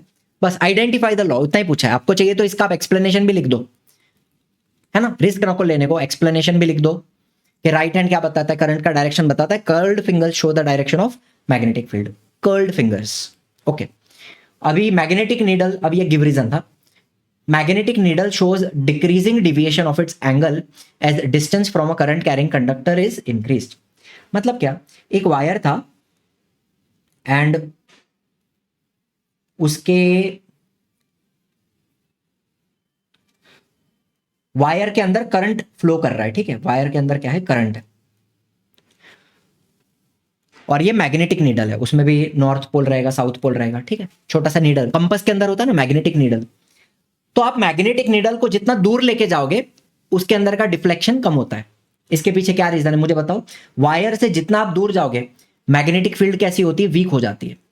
तो नीडल को आप जितना दूर लेके जाओगे मैग्नेटिक फील्ड वीक हो जाएगी, तो नीडल के अंदर का डिफ्लेक्शन भी कम हो जाएगा, डिविएशन कम हो जाएगा। यही कंसेप्ट है। अब magnetic field is produced around a current carrying conductor, बराबर। करंट कैरिंग कंडक्टर के आसपास मैग्नेटिक फील्ड प्रोड्यूस होती है, किस फॉर्म में, in the form of concentric circles ना, ऐसा सर्कल्स के फॉर्म में बनता है, बराबर है। The strength of the magnetic field decreases as the distance from the conductor increase. जितना आप कंडक्टर से दूर जाओगे मैग्नेटिक फील्ड वीक होते जाती है, स्ट्रेंथ कम होती है। Due to weaker magnetic field at larger distance the force acting on the magnetic needle decreases, therefore the angle of deviation of the magnetic needle decreases as the distance from the current carrying conductor decreases। अब ये last वाला point है, ये तो पहला question है, उसी को आपने लिखा है ना, यहाँ पे ये जो क्वेश्चन है उसी को आपने therefore करके लिखा हुआ है। आपको बेसिकली तो 3 ही पॉइंट करना है इसका, और ये भी ऐसा आंसर है जिसका आंसर टेक्स्ट बुक में नहीं दिया है, आपको अपने मन से लिखना पड़ेगा, अपने वर्ड्स में लिखना पड़ेगा। ये मैंने आपको बना के दिया, थोड़ा थोड़ा अपने वर्ड्स में लिखोगे चलेगा। Now identify the diagram. ये कौन है, ये मोटर है। Identify the device, electric motor, पूरा लिखने का, electric motor. On which rule working of the above device is based. अभी रूल पूछा है, प्रिंसिपल नहीं पूछा, तो इधर क्या लिखोगे, Laxmikant Mishra, Fleming's left hand rule, Fleming's left hand rule, ऐसा याद रखेंगे। Give any 2 uses of the device. अब इसका यूज किधर किधर होता है, फैन के अंदर होता है, कान में ना ऐसा खुजली आ रहा है, अंदर ऐसा पेन हो रहा है, फैन के अंदर यूज कर लो। और किधर यूज करोगे, वॉशिंग मशीन के अंदर यूज कर लो, वॉशिंग मशीन में भी मोटर होती है, गैल्वेनोमीटर के भी अंदर छोटी सी मोटर होती है, ठीक है, 2 यूज लिख दिया। Electric motor convert mechanical energy into electrical energy, false. Electrical को मैकेनिकल में कन्वर्ट करेगी। Observe the given figure of Fleming's left hand rule and write the label A and B. इतना ही लिखना है। ये क्या था, FBI, बराबर। तो ये क्या है, direction of magnetic field, direction of magnetic field, और नीचे क्या है, डायरेक्शन ऑफ करंट, बस इतना ही। चलो ये वापस कौन है, electric generator. Identify electric generator, which principle, electromagnetic induction का प्रिंसिपल है। Right the working, write the use, ये पूरा अपन ने पहले कर लिया, बराबर। If I is the current flowing continuously through the circuit, the heat produced in the resistor R in time t। Heat का फॉर्मूला क्या है, I स्क्वायर RT। सीधा सीधा जाके इसको कर लेंगे अपन। लेकिन देखो ना क्वेश्चन में ये लोग कैसा देते हैं, गलत। टाइम स्मॉल t बोला है और बाद में ऑप्शन देखो ना कैसा दिया है, ऑप्शन में सब कैपिटल T दिया है, ऑप्शन सी गलत है। Anyway I square RT, option C लिख देने का इधर। It is necessary to connect earth wire in home electric connection. इसका आंसर आपको मैं देता हूं, ये न्यूमेरिकल अपन ने न्यूमेरिकल वाला वीडियो देखो, जुलाई 21 में पूछा था लास्ट बार, उसके बाद कभी भी बीच में देखो ना 22 में भी नहीं पूछा, 23 में, 24 में, 25 में, पिछले 4 साल से न्यूमेरिकल ही नहीं पूछा, इधर से ग्रेविटेशन से आता है, ठीक है। तो एनीवे कर लेना ये न्यूमेरिकल। होम इलेक्ट्रिकल कनेक्शन में लाइव न्यूट्रल अर्थ, 3 वायर होता है, लाइव एंड न्यूट्रल के बीच में 220 वोल्ट का पोटेंशियल डिफरेंस है। If there is leakage of current और damage to insulation, current may flow through the metal body of appliance. Oven के ऊपर शॉक लग रहा है या फ्रिज के ऊपर शॉक लग रहा है, वॉशिंग मशीन पे शॉक लग रहा है। The earth wire provides a low resistance path to the ground, preventing electric shock and ensuring safety. तो जो भी एक्सेस करंट है उसको वो क्या कर लेगा, ग्राउंड में लेके जाएगा, ठीक है। डिस्टिंग्विश बिटवीन AC DC, इसका आंसर आपको इधर मिल जाएगा। कुछ भी नहीं है, जो अपन ने एक्सप्लेनेशन देखा वही है। Observe the diagram and answer the following question. Which effect of electric current is shown in the about diagram. Magnetic effect of electric current, इधर क्या दिख रहा है आपको, magnetic effect of electric current. What will happen if the number of electric cell is increase on the magnetic needle. तो क्या होएगा इधर बताओ, अगर आपने सेल्स बढ़ा दिया तो मैग्नेटिक फील्ड ज्यादा स्ट्रांग हो जाएगी, एंड अगर मैग्नेटिक फील्ड स्ट्रांग होगी तो नीडल में डिविएशन ज्यादा दिखेगा, ठीक है, अपने वर्ड्स में लिख सकते हो। If the distance between the conductor and magnetic needle is increase, what will be the effect on intensity of magnetic field. Magnetic needle को जितना आप दूर लेके जाओ, मैग्नेटिक फील्ड क्या होती है, वीक हो जाएगी। नीडल को दूर लेके जा रहे हो, वायर से दूर लेके जा रहे हो, तो वहां पे मैग्नेटिक फील्ड वीक है ना, तो मैग्नेटिक नीडल का डिविएशन भी कम हो जाएगा।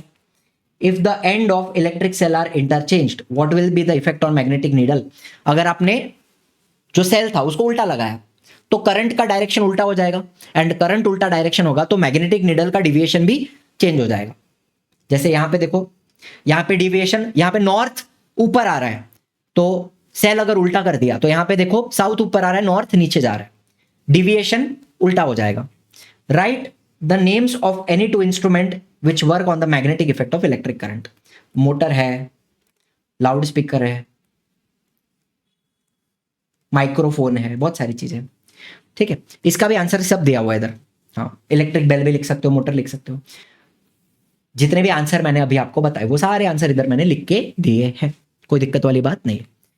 Volt meter, ammeter, thermometer, galvanometer, अभी बाकी सब तो करंट मेजर करते हैं या वोल्टेज मेजर करते हैं, ये हीट मेजर करता है थर्मोमीटर, टेम्परेचर मेजर करता है, नॉट हीट, टेम्परेचर, तो वो ऑड मैन आउट हो गया। Frequency of AC is 50 hertz, ये ट्रू है। अभी ये राइट हैंड रूल आपको दिख रहा है, ए बी क्या रहेगा, मो बी आई, ए क्या रहेगा डायरेक्शन ऑफ मैग्नेटिक फील्ड, और बी क्या रहेगा यहां पे डायरेक्शन ऑफ इंड्यूस्ड करंट, ठीक है। राइट हैंड रूल जनरेटर के लिए होता है। Read the given passage and answer the following question. Name the two wires having potential difference 220 volt. Live and neutral, live and neutral के बीच में 220 volt का पोटेंशियल डिफरेंस है। What is the short circuit, देखो अभी, due to a fault in the equipment और if the plastic coating on the live and neutral wire give away, plastic coating निकल गया, the two wires come in contact with each other and large current flows through producing heat. इसको हम बोलते हैं, this is called as short circuit. इधर से इधर जो मैंने मार्क किया ना, this is called short circuit. Right the function of a fuse. Fuse wire is used as a precautionary measure. अपन ने फ्यूज का यूज पढ़ा है, it is a safety device. जब लार्ज करंट फ्लो होगा तो फ्यूज वायर मेल्ट हो जाएगा and it will break the circuit and prevent any mishap. तो वो फंक्शन आपको लिखना है, पहले भी अपन ने पढ़ा है ना, देखो बाबा किधर पढ़ा है, यहां पे फ्यूज का अपन ने यूज पढ़ा, यही वहां पे लिखना है आपको पीछे, और कुछ अलग नहीं है। कौन सा था, ये था ना, हाँ चलो देखो दिया इधर, electric fuse is safety device. चलो done. When electric current is passed through solenoid, it shows magnetic lines of force similar to solenoid किसके जैसा रहता है, बार मैग्नेट के जैसा रहता है, बराबर। आंसर द फॉलोइंग, अच्छा observe the diagram.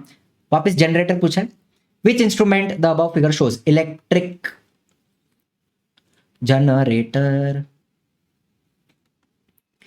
Which rule is used, rule पूछा है तो अभी क्या लिखोगे इधर, right hand rule, Fleming's right hand rule. State the rule, rule लिखो।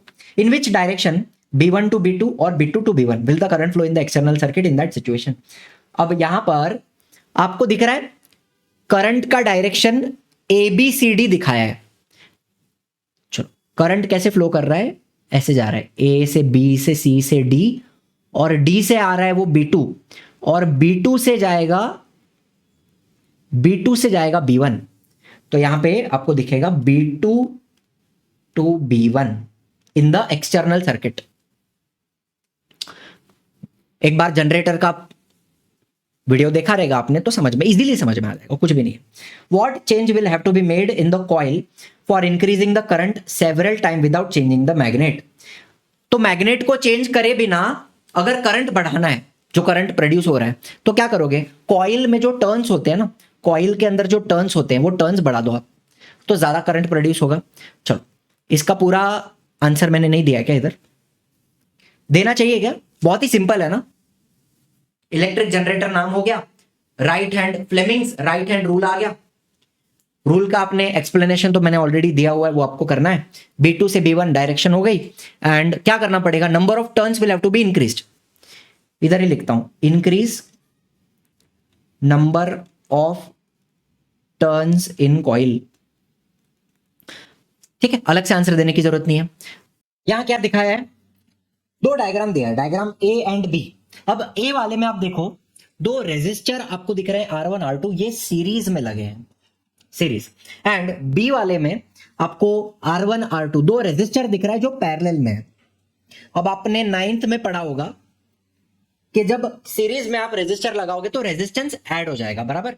तो रेजिस्टेंस बढ़ेगा ऐड करने से, R1 प्लस R2 ऐड हो जाएगा तो रेजिस्टेंस बढ़ेगा, तो करंट कम होगा, करंट कम होगा तो मैग्नेटिक फील्ड वीक रहेगी। तो ए वाले में, ए वाला जो डायग्राम है वहां पे जो मैग्नेटिक फील्ड प्रोड्यूस होगी वो कैसे रहेगी, वीक रहेगी।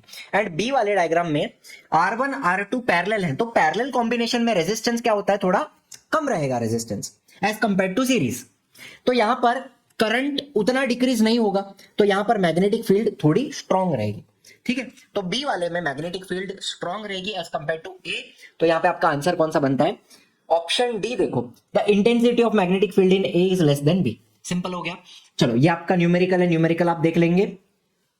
एंड ये give reason, electrical equipment producing heat, iron, electric heater, boiler, toaster. Nichrome का इस्तेमाल किया जा रहा है, तो नाइक्रोम क्यों इस्तेमाल करते हैं, ये सारे अप्लायंस हीटिंग इफेक्ट के ऊपर काम करते हैं। At high temperature pure metal oxidize हो जाएगा, प्योर मेटल ऑक्सीजन के साथ कंबाइन होकर ऑक्सीडेशन हो जाएगा। एंड प्योर मेटल्स की जो रेजिस्टिविटी है वो भी कम होती है। अपने को क्या चाहिए, रेजिस्टिविटी ज्यादा चाहिए ताकि ज्यादा हीट प्रोड्यूस हो पाए। नाइक्रोम निकल एंड क्रोमियम से बनता है, इसकी रेजिस्टिविटी ज्यादा होती है, उसको हाई टेम्परेचर पे हीट भी किया जा सकता है एंड वो ऑक्सीडेशन भी नहीं दिखाता। Thus nichrome is preferred over other pure metals and it is used for making coil for device working on heating effect of electric current. चलो तो विद दिस ये चैप्टर अपना यहाँ पे समाप्त होता है। I hope everything is super clear. Motor generator का वीडियो देख लेंगे तो वो भी टॉपिक आपका क्लियर हो जाएगा। बाकी सारे टॉपिक मैंने डिटेल में कवर किए हैं। Thank you so much for watching. I will see you in the next one. जय हिंद, जय महाराष्ट्र।